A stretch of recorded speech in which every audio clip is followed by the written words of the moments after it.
Welcome to Book Huddle. I'm your host, Karen Reader with Readgab. Today, our guest is Shakirah Bourne. Shakirah, thank you for joining us today. Thank you so much for having me. I'm so excited.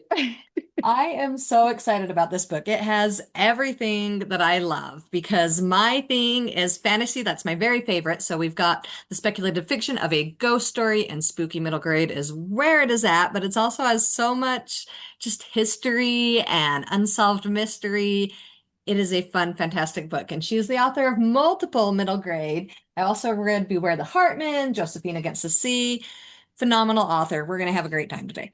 Oh, thank you so much. Yes. Shakirah, I'd love for you just to take a second, introduce yourself, tell us about you. Okay, so my name is Shakirah Bourne, and I am an author from Barbados. And normally I have to explain where Barbados is. It is a very small island in the Caribbean. And as such, it is just full of Caribbean folklore. And so I love just writing books for our children today, adapting these Caribbean folk stories that I would have heard growing up. So I love have children having adventures and going off to solve mysteries and battle monsters and really solve adult problems. Yes, right. The adults should be taking care of themselves. True, but this is more fun. This is more It is fun. more fun. So yeah, so I have four books so far of Scholastic. You mentioned a few of them: Josephine Against the Sea, Beware the Heart Man, Nightmare Island, and now Here Lays the Ghost, which came out this March. I'm very excited about it. Oh, so fun. All right, before we get into Here Lies a Ghost, I love to just Mhm. get to know you a little bit based on a book. And so this happens in several books, but like in the Inkheart books, they go into the story. They're living the story. So Mhm. tell me a story that you would hate to go in and live that story. So this is funny because I write horror, and I Right. just told you how excited I am about folklore, but I am a big scaredy cat. So any horror book I would absolutely hate to go into because I think that the first sighting of this monster, this ghost, I would just drop down and collapse, and I would just tell Right. them, okay, just take me, and that's the end of the story. That's the end of the story. And So I for think that's why I'm so good at writing horror because I know what scares you. So if I yes. were to encounter a half mermaid, half snake, or a ghost, like I would just tell them, just take me, thank you. I'm happy to be part of your team. I'm happy to be part of your team. Whatever you say, just stop the Exactly, terror. exactly, exactly. Well, and that's why I love middle grade spooky because I was traumatized. I was 18 years old and sobbing a week after seeing the movie The Ring, and I could not handle it. Like I just would just fall apart, and it like lasted forever. The interesting thing is, even though it scares me and I'm terrified, I still seek out horror Yes. because, like, I read all of the Fear Street books and I will be reading it scared, so afraid to turn the Right. page, but I just had to finish it. And then I just had to go get the new Fear Street The book. next one. Yeah, Yes. yeah, Right? it's, We it's, just it's, it's weird. even when you're scared, you're like drawn to it, right? And I Yeah. still like read it in the dark at night when nobody's home, or when like if somebody's home, I go and like have the light on in the hall while my husband's asleep, like sitting at the edge of the door so I can read, but I've got to be somewhat close to him because I'm scared. I know the feeling. I know the feeling. I can relate. Oh, that's so fantastic though, because do you know I wonder so often people that Mhm. write spooky, like what is going on in their heads, and are they Mhm. immune to it, or how they fear different Listen, terror. listen, I scare myself with my own books. What your Like books? I would write a chapter and I would go, "Well, this is creepy." And then suddenly I would start seeing shadows in the corner. I would Right? start thinking, okay, my foot is on the ground. There could be something under the bed. Like all of these things would be going through my mind as I'm writing. And at least I know now it means that I have a good scene. Yes. Yes, right? You've got it. That's perfect. All right. Well, tell us, what is Here Yeah. Lies the Ghost about? So Here Lies a Ghost is a ghost story told from two point of views, Jermaine and Brody. Now, Jermaine, he just really wants to be popular. Yeah. So when he and Brody have a falling out, he just gravitates to the bullies, unfortunately, at his school. Yes. And during a hazing ritual, they lock him in this haunted vault. And in that time, he happens to meet a ghost. No, it is not as scary as Jermaine thinks because the ghost helps him to get everything he wants, like the fame at school, like all of the shoes, all of these materialistic things that he had been craving before. But unfortunately, this comes with some conditions that he was not expecting. And when the ghost turns a little bitter, he and Brody have to team up to find out who she is, what she wants, and to really stop her from hurting the people that they care about. And to do this, they have to solve the 400-year-old mystery of the Chase Vault and the moving coffins and find out who Darkest is, like what she wants, and how to stop her. Oh, and I loved when I was reading the author's note and I found out that Mhm. this is based on a real mystery. It is based on a Yes. real ghost story. That is important. It is based on a real ghost story. The Chase Vault is one of the world's top 100 unsolved mysteries. So it really did happen, allegedly. Allegedly. Yes, exactly. Allegedly. Because it's also like Allegedly. maybe it Yeah, really did, right? because all of this stuff that is documented is all okay. So this person told me this. Right. This person told me this. The Reverend himself, the church that the Yeah. coffins that the vault is at, he has like three or four different accounts of what happened.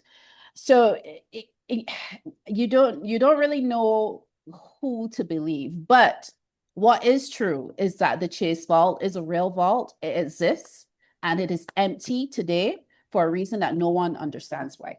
And I love that you as a child would go in there because Yes. apparently you're not that big of a scaredy cat. If you as a child would go inside this vault that everybody says is haunted I don't know. I think I was a lot braver when I as a was child, younger. aren't we I all? think, yeah, I think I just knew less. So, Right. like when I heard about a vault that was supposed to be haunted, Yeah. the first thing I thought was, oh, let me go and see. Right. And it is an underground vault, by the way. So you have to go down Oh, these yes. steps to go into it, and you have to like duck into the gate. Right. And I remember like touching the bricks, looking to see if I could find a hole or like a crack so that I can explain how maybe someone got in to move Right. these coffins. I remember there's information on the church where they have drawings on their walls about the mystery and how the coffins were found and the positions of the coffins. And I remember going up to it and staring at it, thinking, okay, so I was really trying to figure it out. You were And going to solve it. I thought that I was going to solve it. And, when I realized I couldn't, I just had fun going into this vault because everyone seems so scared of it. When I think about it, I think I felt brave because everyone felt so scared about it. And I was Right. like, but look, it's just a hole. Like we Right. can go into it. There's nothing here. Yeah. And honestly, it was the most interesting thing at the church at that time. Nice. I always wanted to tell a story about the Chase Vault. And so, like, Here Lays a Ghost really is, I would be so proud to know that I eventually did tell a very unique story about it. Yeah. To go back and tell childhood you and say, Yes. guess what? It's a public Yes. book now. We Exactly. we Exactly. figured out a story for it. I love it. So tell us about researching for it and getting it all together. Well, before I tell you about researching of it, Yes. I think maybe I should explain what actually happened in the Yes. vault. Yes. Because Yeah, just so, everybody else yeah. doesn't. Yeah. Tell, Yeah. So tell so us about the basically, mystery. yeah. So basically between 1807 and 1820, this vault was open for a new burial. But every time they opened the vault, the coffins inside were packed on top of each other. Like they were tipped over, stacked in corners. And these are heavy leaden coffins. Like these are not like it took about 6 to 8 men to lift one of these coffins. So they could not figure out why the coffins kept moving. And I should say that the vault was sealed. So, Right. it was completely sealed. So there was no evidence of the seal being cracked or the vault being broken into. They just could not figure out why these coffins kept moving. And finally, by the final time the vault was opened, the scene inside was so disturbing with the coffins actually broken. That's how fiercely they were shoved against each other that the owners of the vault decided that they were going to separate the coffins and bury each person separately, and the vault was abandoned. Like, And you're the in legend says, timeout, corpses. This is it. yeah, basically. So legend says that the owner of the vault, Thomas Chase, Yes. that he was a very cruel man, even to his family. And so they couldn't get along in life, and they also couldn't get along in death. And once But they were was he buried ever buried separately, there? I can't remember that he because was, he okay, was. he was So, one of the yes. bodies. Okay. So when they opened the vault to put him inside, that's when they first noticed that they had moved. So Okay. his daughter was in first. Because I knew It was two daughters, yes, right? yeah. Yes. So it was a family friend that was in first, then a young daughter, then the oldest daughter, then Thomas Chase. Okay. Yeah. And so when they opened it again to bury like another family friend, that's when they were like, okay, we've had enough. We've Just had stop. enough. We're just going to bury these bodies separately. Okay. And no one was ever buried in the vault again. Okay. Yeah. Yes. Just So sits here being spooky. exactly. So this is a story that I always heard. And there was one particular family member that was highlighted in this story, and that is Dorcas Chase, his 12-year-old daughter. And the reason she was highlighted is because of the way she died. Apparently, she committed suicide. Oh, That's what I didn't people remember say. that part. Okay. Yeah, to get away from him. Okay. That is what they say. So when she got into the vault, this is when all of the Mhm. chaos started. That's important. When I decided that I wanted to write, it was time to write a story about the Chase Vault. It would be my first time writing a story based off of a true story with real people. So I was very concerned about how people would be portrayed in the book, because I was like, this is not someone I created in my head. This is not a character that I created. I need to make sure that, I get things right. I need to make sure if I make someone a villain in my book, that they deserve to be a villain, for instance, Yes. Right. So I went to the Barbados archives, the museum, and I basically read everything I could about the Chase Vault and about Thomas Chase. And so at that time, the things that I got most of my information from were he was a member of parliament. Okay. So they recorded the minutes in parliament. So I was able to see what he voted for and what he voted Okay. against. It was very interesting. I was able to read his will. Okay. And that to me was a turning point in terms of the clarity that I got from his will. Because one, in this story, there are two of his children. Two of his children died. And from looking at birth records and family records, I found out, oh no, he had a lot more children. He had a son, Thomas Chase Jr., who was never mentioned at all. Right. Like, so, but because of the mystery, everything is focused on the Chase Vault and the events of the Chase Right. Vault. So we don't know much more about his life. And so, he was married twice. Both wives had the same name, which is extremely confusing. Yes. It's Catherine, the name Catherine was very popular. I mean, it Right. still is, but back then, yes, very popular. And in his will, by the way, he does not list the name of his children and his wife. He just says, I bequeath everything I own to my wife and their children. They didn't even have names listed in the will. It was like they were just one entity. Like, if you understand, it was like they didn't have any importance. It was just my wife and my children, and my executor will sort out how the split is or whatever. He just says everything to my wife and children.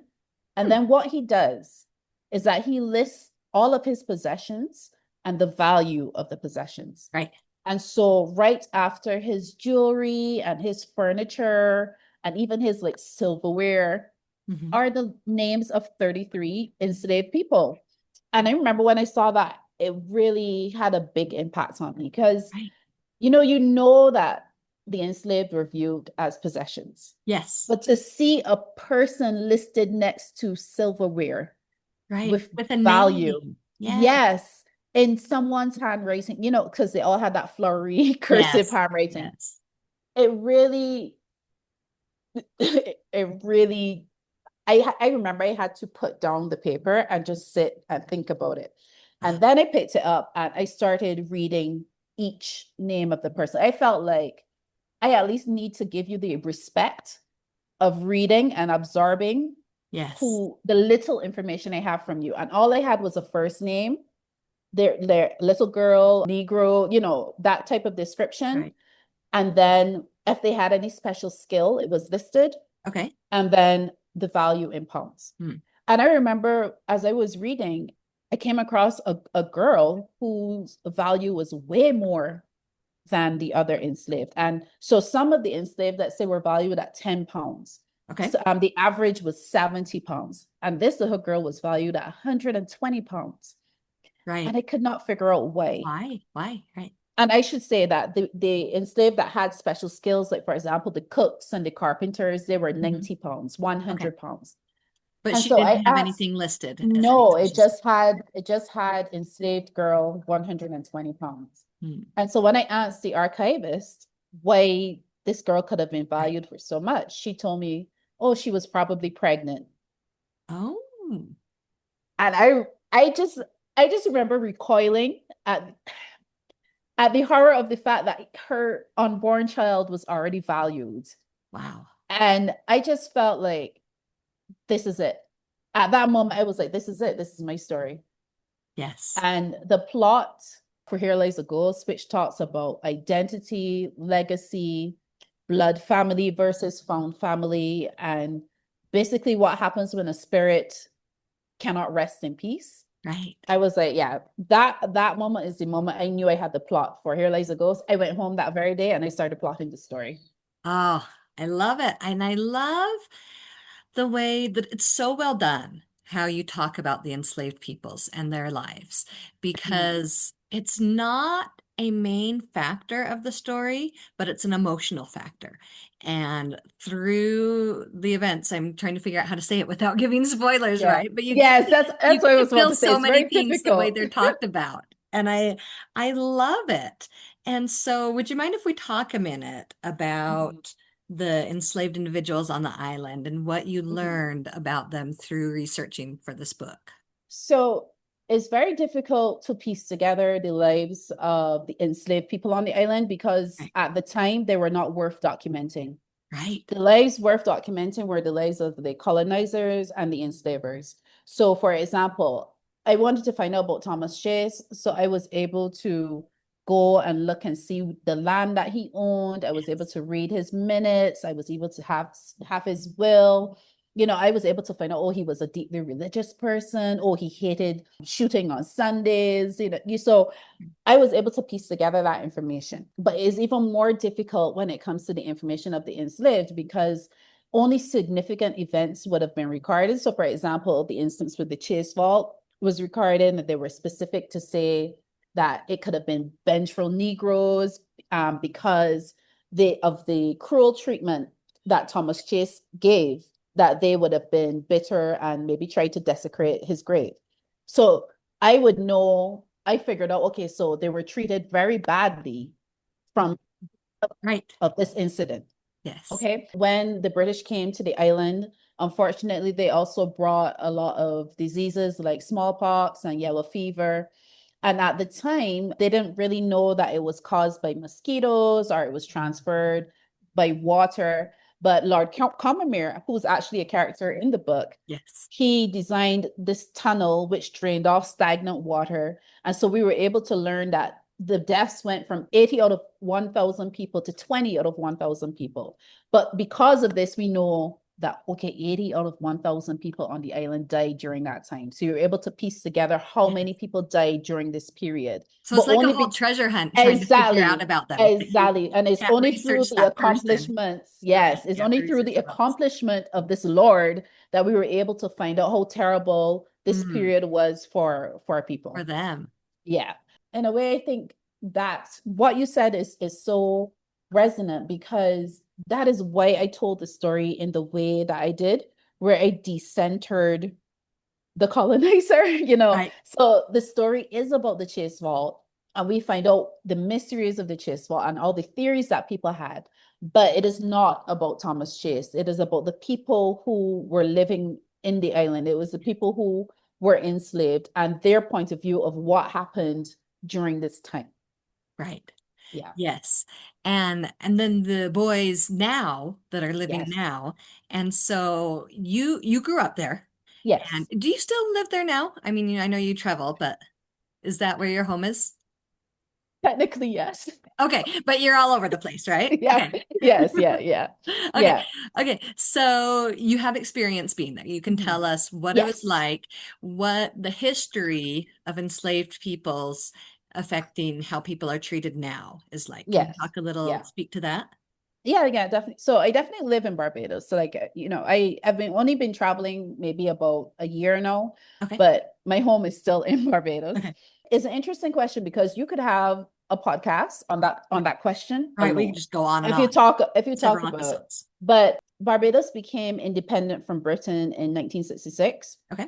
And so we are a majority Black country, 97% Black. Okay. And so I grew up seeing a Black government. I had never seen a white police officer until I visited Philadelphia. It's quite funny because I was staring at him. I was like, why does he look so weird? Why does he look so And weird? he What's looks wrong with at me, the he guy? was like, can I help you? And I was like, oh, shoot, you're my first white police officer. And like, we laughed. Luckily, he was a nice one. Yes, right, right. But so, I want to experience the same issues that an African American would In the with the US too. police. For Okay. example, I never really had a talk about how to deal with a police encounter because I've only ever seen Black policemen up to that Okay. point in my life. Yes. And so, I grew up seeing Black people in positions of power.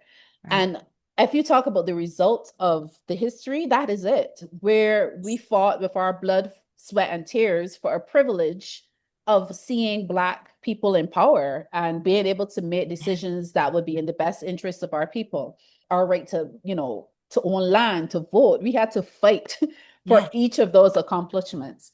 However, I should say, it's not to say that it's a perfect paradise. Right. Right. A significant majority of the wealth is still held by the white minority. So Okay. 2% they still hold the majority of the wealth, and this is wealth that would have been passed down through land and Mm. businesses and stuff like that. So whereas I wouldn't be brutalized for the color of my skin by a policeman in Okay. Barbados, Right. but for example, you might be a businessman looking to get a contract and it would be passed on to a foreigner or a business with a white owner. Okay. And so they still hold a lot of economic power. So the Okay. issues are different. So, you can't be obviously racist in a Black majority country. There'll be Right. boycotts and outrage and repercussions, but behind the scenes, there is still some manipulation of power. Right. Right. Yeah. Well, and then Brody doesn't Yeah. look like the majority. Who Yes. that you said the majority is Black, and he Yes. does have Black heritage and family Yes. members who are Black, but Yes. he He's um half Scottish. yes. And He's so he half has this Scottish. kind of Yeah. reddish hair. Here he is. And yes. And so, for being different, at least he's big. So he's, he can't be pushed around physically but by the other kids. But yeah, Yeah. there's something different about him. And so Yeah. I love that we still have these unique perspectives and But it's also about representation because, we do have a relationship with Scotland in particular. During that time, a lot of Scottish prisoners were sent to Barbados as punishment. And so, of course, they came to the island, they would have interacted with the local population, they would have had families with each other. A lot of our culture has a mix of Scottish things. A lot of our words are very similar to some right? Scottish words. So it's also representation because it might be a 2% minority, but they're still present. Yes, I can even hear Yeah. the accent in it. Scotland's Yeah. one of my very favorite places to go. Scotland. And yes, no, I can. I love it that you can. I spent a year in Edinburgh and I absolutely adored it. It's my second home. Yes. Yes, I love Yeah. Edinburgh. That's one place I could be convinced to move. I would say, okay, I'm in. Let's go. So, yes, let's talk about the setup Mhm. of the book now, Yeah. because you alternate between prose and then verse, right? Yes.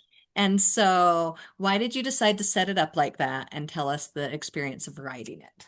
Oh my gosh. So this is an interesting question because I can't exactly explain how it happened. Right? I need to say that I am not a poet and I don't consider myself a poet. Okay.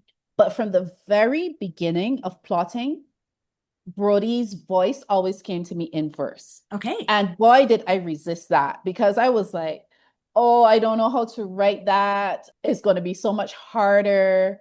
And, Brody's personality is one where he doesn't speak a lot. So Right. his personality already lends to the inverse style. But I forced words out of Brody in my very first and second Yes. draft, actually. It was written in prose, but Okay. it just never felt right. It just always felt so wrong until finally I told my editor, what do you think about putting Brody in verse? And to her credit, because at this stage we were almost like, okay, let's go to like Oh, developmental, it's like, fine. Let's just yeah, redo all this yes, work. exactly. Let's just redo half of the book. And so she was like, you know what? Try a chapter or two and see if you like it. Okay. And we did that, and it just felt so right. She was just like, this is it. And honestly, even though it was challenging, it was also a lot of fun because to put his prose in verse, I really had to identify key moments, like what is important that has to be said. What are the key emotional beats in this chapter? And really find a way to express it in a way that I think Brody, a 12-year-old, would express it, and also try to maintain a type of rhythm. And of course, I have no idea what I'm doing because it's my first time. I literally am just writing by instinct and Yeah. what feels right.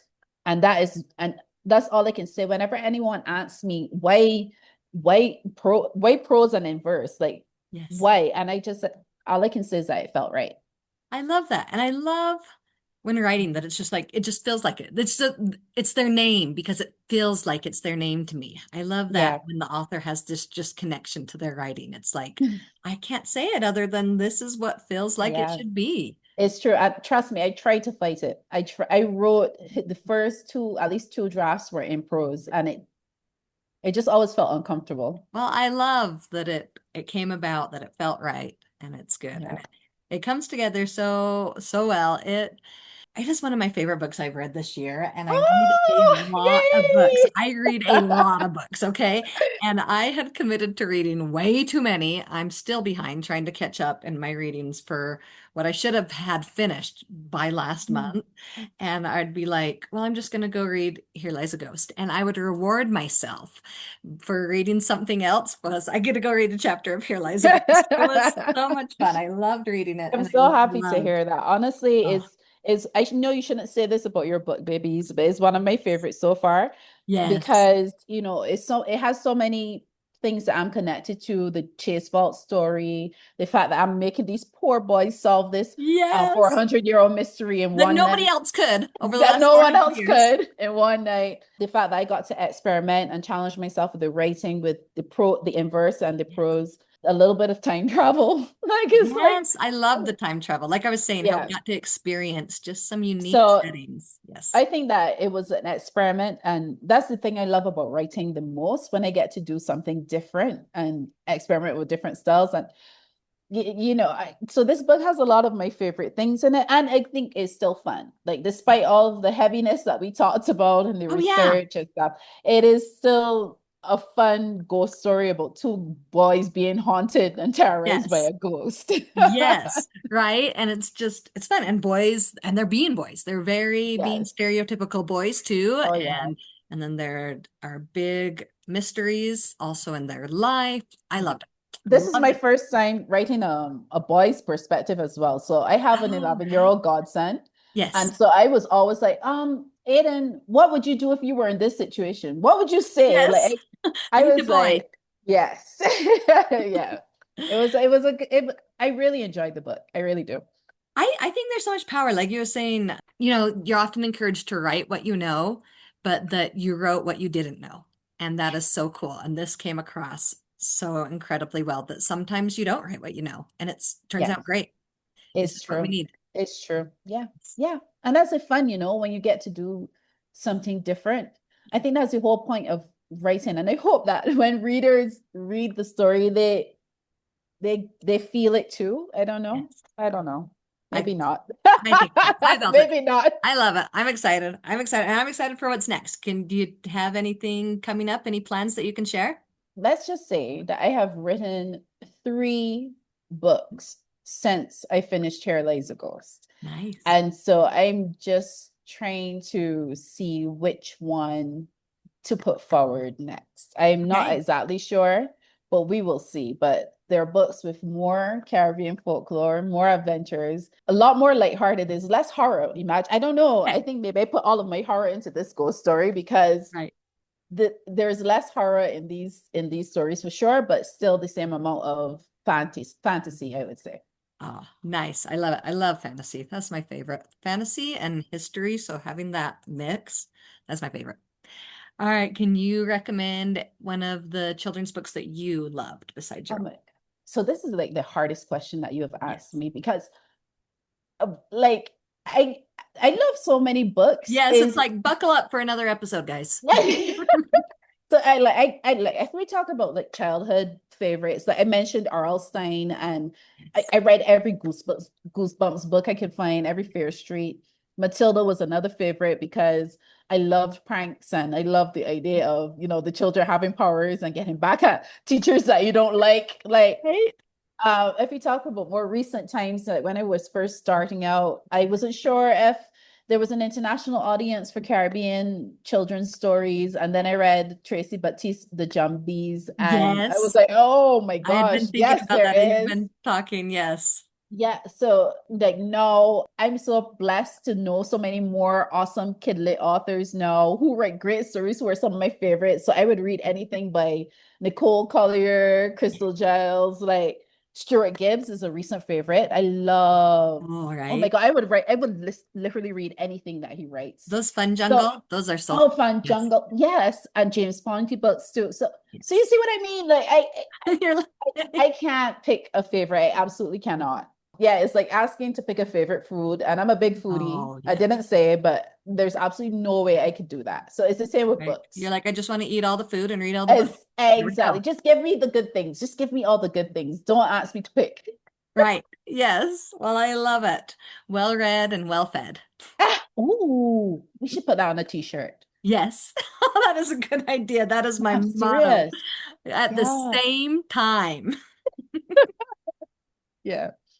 Perfect. Well, thanks, Shakira. Yeah. Thank you. Thank you so much for the interview.